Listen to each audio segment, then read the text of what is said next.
Mana ko'pchilik stream qanday qilasiz deb mendan so'rashadi. Shuning uchun shu haqda video olishga qaror qildim. Va jonli degan joyga kirib olamiz.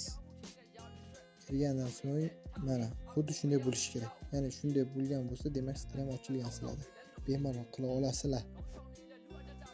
Yana to'liqroq ma'lumot mana agar unday bo'lmayotgan bo'lsa, ya'ni boshqacha yozuvlar ham chiqishi mumkin.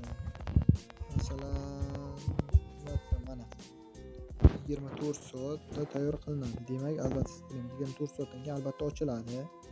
Bu ana 100%. Menda ham shunday bo'ldi, mana ochildi. Yoki agar bu yozuv chiqqan bo'lsa, ko'proq shorts qo'yishda va obunachilaringiz 60 tadan ko'proq bo'lishini aytib o'taman. Masalan, obunachilaringiz 60 tadan ko'p bo'lishi kerak va shortslaringiz ham shunga yarasha 60 tadan ko'proq shorts qo'yinglar. Shunda ochiladi. Bu yerdan chiqa olamiz. Chiqqandan keyin mana bu yerga mana bu ilova bor. Mana bu ilova. Livino. Ichiga kirib olamiz. YouTube degan joyga kirib, ichidan hozir men bunga akkauntim kiritgan. Masalan, YouTube akkauntlaringni so'raydi. Bu aniq.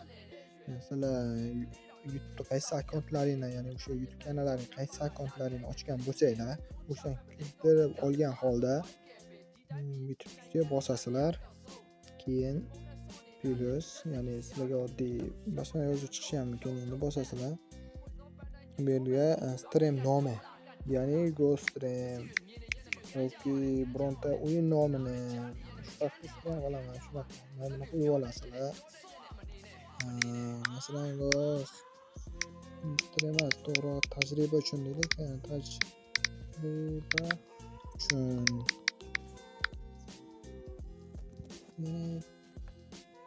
hozir balki kimdir kirar, balki kirmasin deb bo'lmaydi. Shuning uchun mana unday bo'lishi kerak. Mana shunda mana pauza, ya'ni videoni to'xtatish. Bular oddiy narsalar. Keyin bu yerdan masalan ovoz kerak bo'lsa, mana bu gapirayotgan ovozlaring. Mana ovozlaringiz mayli. Ovozlar bu yerdan masalan istasanglar music qilib qo'ysanglar, ovozlaring eshitilmaydi. Bemalol gapiraversangiz bo'ladi. Men esa on qilaman, ya'ni gapirib o'ynayman, ya'ni qiziqroq bo'lishi uchun. Bu esa telefon ovozi, ya'ni o'sha o'yindagi ovoz. O'sha o'yindagi ovoz. Shuni yoqib olasizlar, keyin nextdan keyin yana shu narsani so'raydi. Keyin yana qizil tugmani bosgan holda mana oxiriga chiqaylik. Mana start so'raydi. Hozir start qilib boshlash tugmasi chiqadi ekranda. Boshlashni bosib stream qilaverasizlar va shu videoni oxirigacha ko'rgan bo'lsangiz nima deydi? Obuna bo'lib qo'ying. Va komment kutaman. Kimga foydasi tegan bo'lsa komment yozib qolinglar.